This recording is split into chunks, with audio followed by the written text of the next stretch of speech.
Bonjour.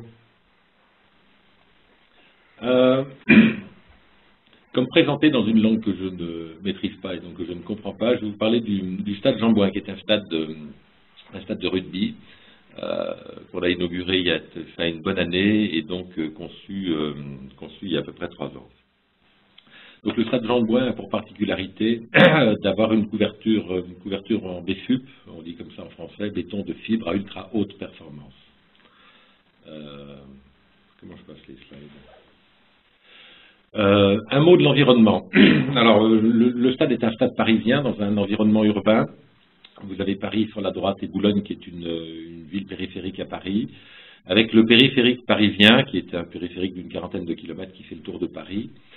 Si on prend les spécificités environnementales, on a sur cette slide une petite partie de l'image de la construction, notamment à Paris.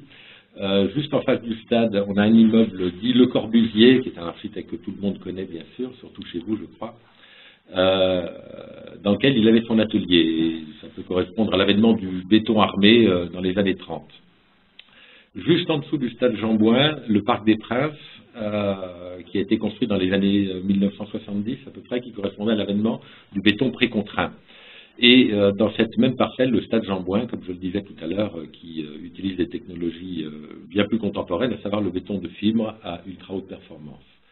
Et pour donner un petit peu une idée de l'environnement, il y a le stade Roland-Garros, un tournoi majeur que tout le monde connaît.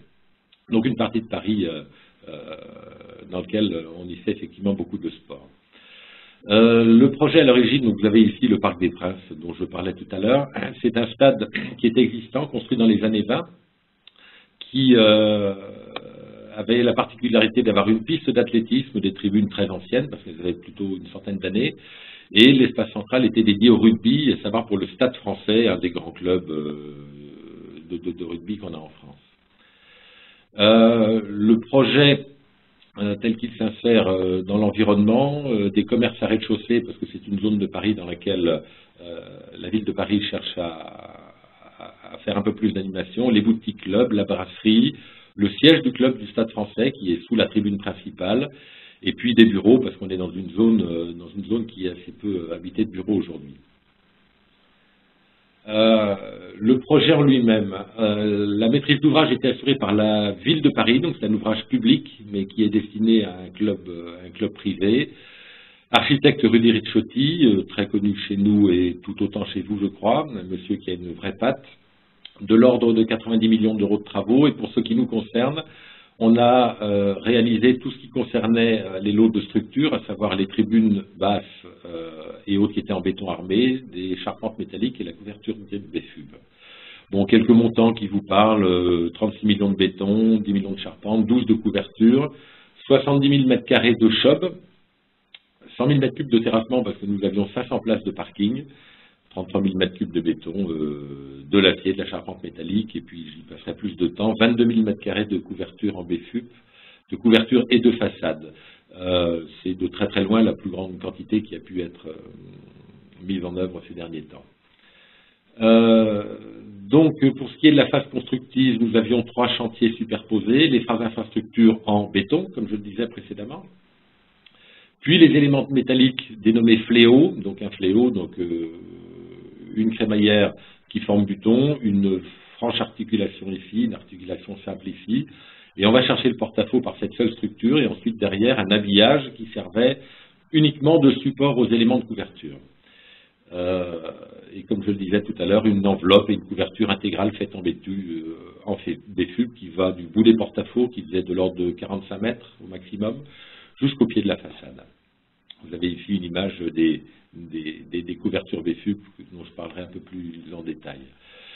Les grands principes constructifs, les voici. Donc on a une coupe sur 4 tribunes, les parkings en infrastructure dont je vous parlais tout à l'heure, la tribune principale qui elle est habitée du siège du club, et puis ensuite comme il y a, vous l'avez vu tout à l'heure, une géométrie relativement complexe, des tribunes qui sont parfois basses, parfois hautes, parfois longues, parfois courtes, et donc à la différence de beaucoup de stades qui sont très optimisés, en termes de structure, là on avait une géométrie franchement complexe.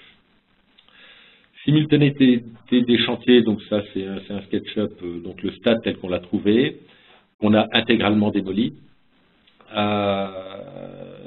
Le stade ainsi fait avec 4 grues à tour pour les éléments principaux de béton et ensuite le parking qui se situe à côté. Donc on a eu d'abord un chantier de béton, puis un chantier de charpente métallique. Vous voyez là les premiers fléaux qui ont été posés. Et donc on tournait dans le sens inverse des aiguilles d'une montre avec un chantier de béton qui tournait, puis un chantier de charpente métallique, puis un chantier de BFUP. Et le modèle de l'ouvrage terminé. Donc pour l'organisation de ce chantier-là, un directeur de projet, un directeur de travaux, des conducteurs de travaux, chacun dans sa spécialité. Le métier de conduite de travaux est un métier dont on peut dire qu'il est polyvalent sur un ouvrage de cette taille. Chacun a évidemment sa spécialité, plus travaux, plus études, plus conception, plus logistique. La particularité qui n'est pas plus française que ça, mais qui existe surtout chez nous, deux centrales à béton. On fabrique notre béton tant que faire se peut. Pour des problèmes environnementaux et pour des problèmes de maîtrise, de qualité de parement. Aujourd'hui en France, on achète des bétons prêts à l'emploi dont on ne sait plus bien de quoi ils sont constitués parce que beaucoup d'adjuvants. Et donc, in fine, on ne cherche plus que, par ce biais-là, plus que la résistance et moins le parement. Comme l'essentiel des bétons de cet ouvrage-là étaient des bétons bruts, on voulait maîtriser la qualité de parement. Et puis quand on travaille en site urbain, c'est beaucoup moins gênant pour l'environnement d'avoir des centrales à béton que d'avoir des toupies qui, à Paris, arrivent forcément et toujours en retard.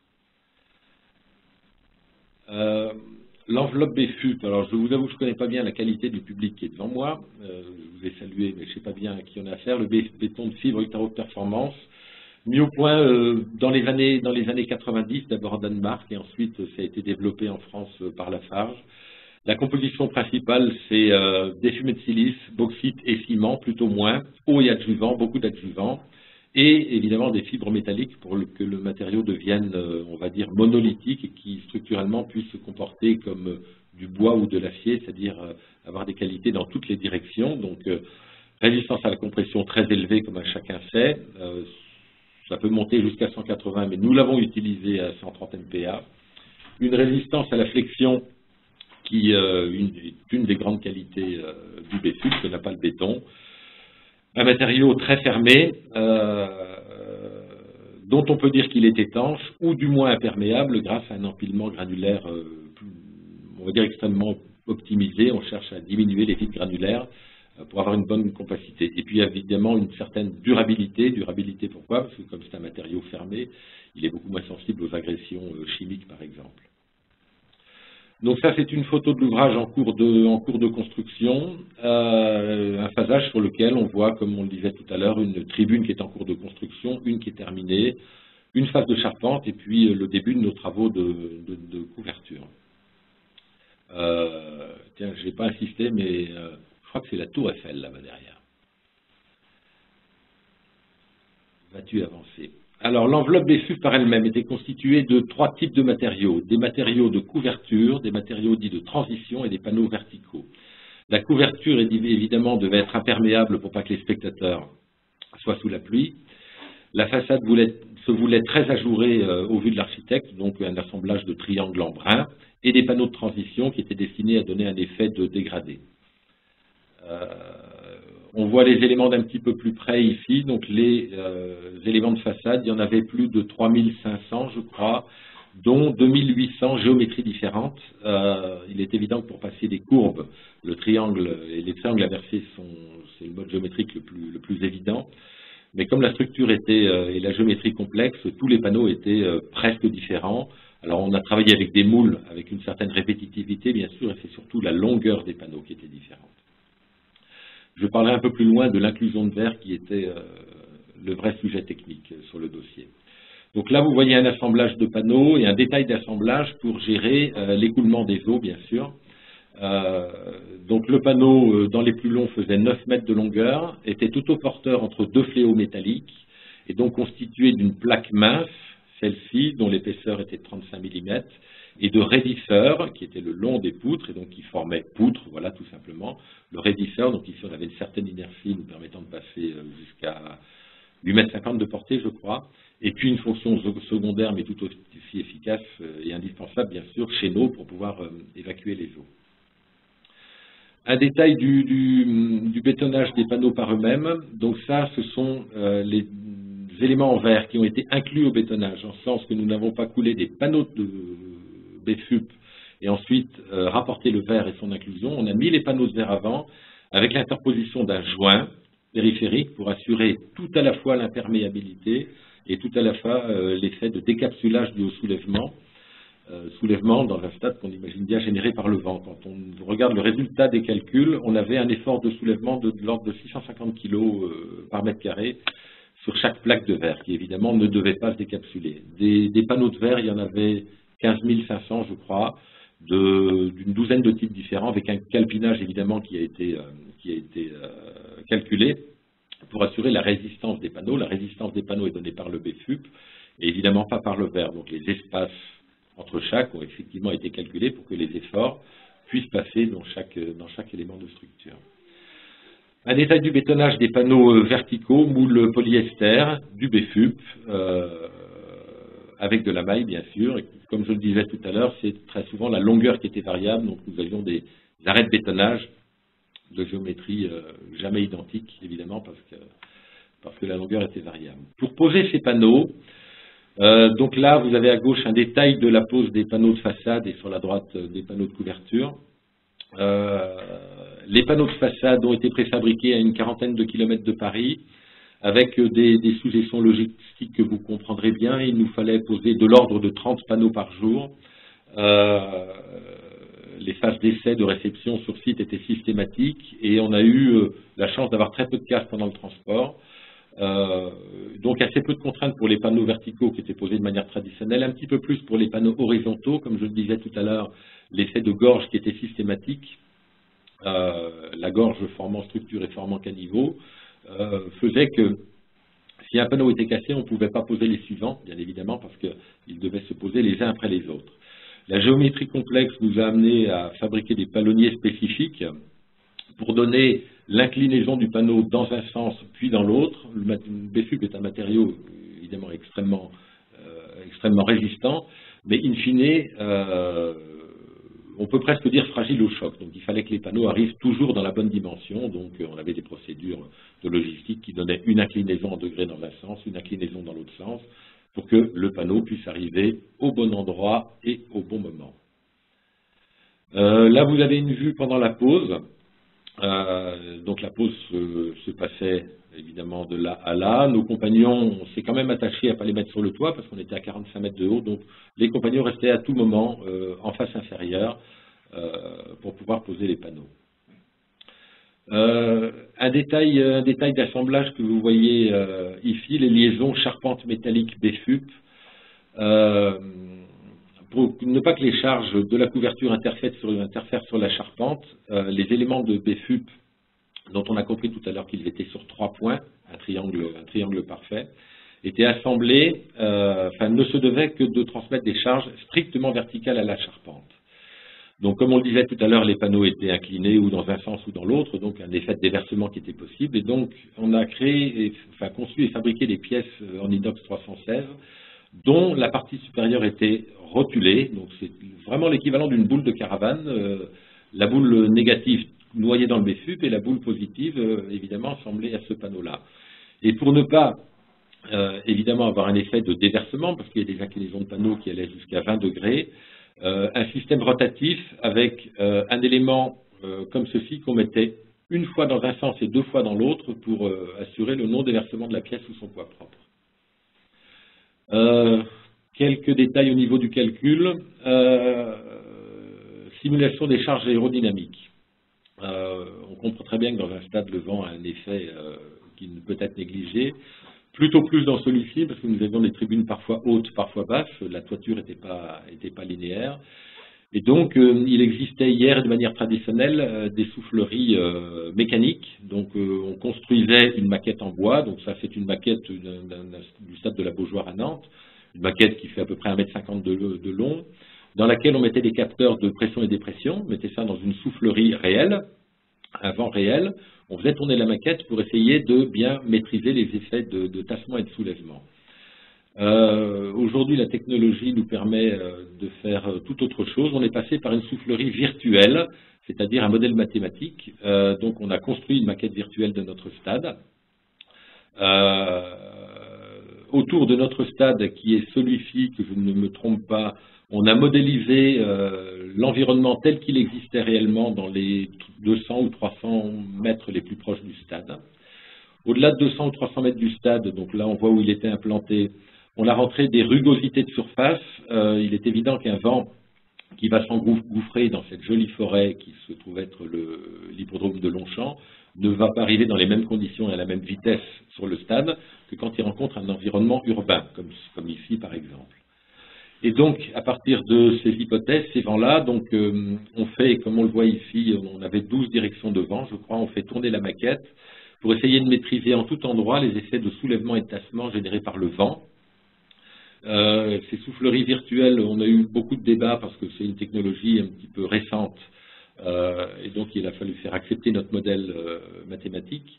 On est arrivé à un degré de précision bien plus important que sur les maquettes réelles parce que la géométrie des maquettes fait que les capteurs de pression-dépression dont je parlais tout à l'heure, hier sur une maquette d'1,50 m permettait d'avoir un effort tous les 10 mètres à peu près, parce que les capteurs étaient trop gros pour la taille des maquettes. Ici, on a eu des efforts qui ont été maîtrisés de l'ordre du mètre carré. Donc on voit ici par exemple un effort de soulèvement. Et puis ensuite, en amont de ça, quelque chose qui vient plus systématique, je refais une petite marche arrière, une modélisation de structure béton-acier. J'en ai parlé tout à l'heure, c'est une structure mixte, des infras en béton, une superstructure en métal, ce sont deux matériaux qui ne se comportent pas de la même manière. Donc, on avait des plots, des joints de dilatation, et donc on a fait un modèle global d'infrastructure et de superstructure, béton-acier, pour pouvoir maîtriser sur chaque nœud ou sur chaque plaque les efforts qu'il pouvait y avoir dans tous les éléments de l'ouvrage. Et c'est à l'issue de ce travail-là que ça nous a permis, de manière caricaturale, de calculer un impact de fondation. Donc une autre vue du même sujet. Hop, là il y a un truc qui ne marche pas.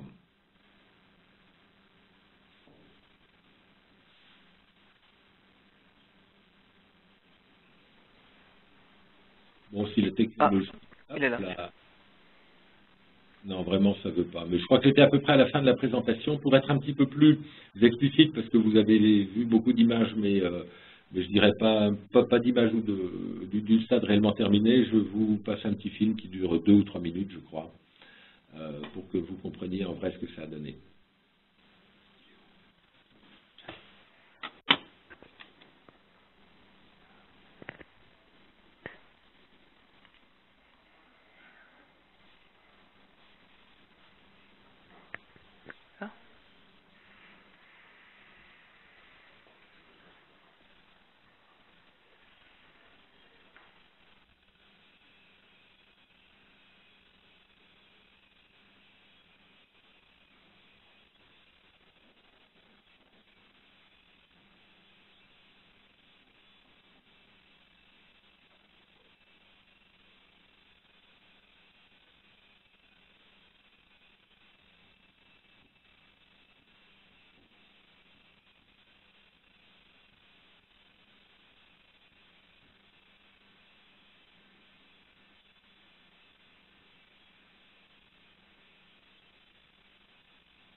Voilà, je crois en avoir terminé avec l'explication formelle. Si vous avez des questions, très volontiers.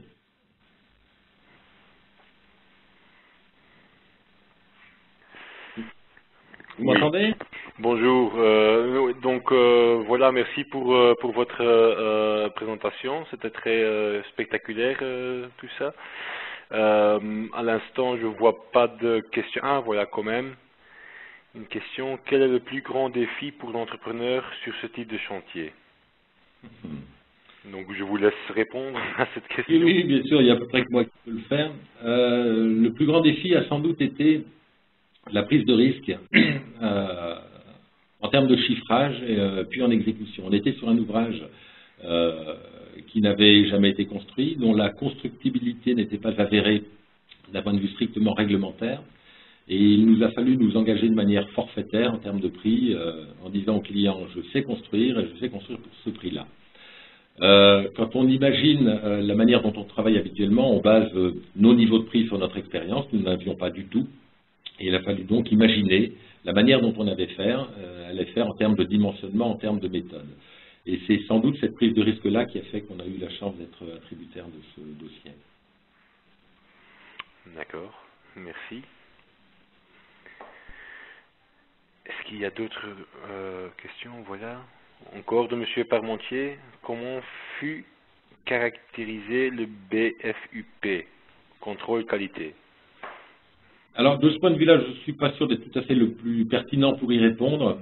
Au niveau du BFUP, on est parti avec le ductal. Le ductal étant le procédé constructif qui a été développé et commercialisé par Lafarge.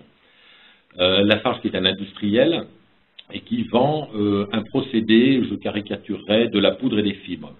La mise en œuvre a été faite par Bonasabla, un préfabricant, de ce point de vue-là. Et j'ai eu de mon côté, puisque ce sont des travaux que j'ai sous-traités, eu l'occasion d'assister pendant plus d'1 an et demi à des débats inouïs et gigantesques entre les gens de Lafarge, les gens de Bonasabla et les gens du CSTB, qui sont les gens qui devaient valider la constructibilité de la chose. Donc je sais vous dire que ça a été grandement complexe, vous en donnez les détails, honnêtement, je risque de vous dire une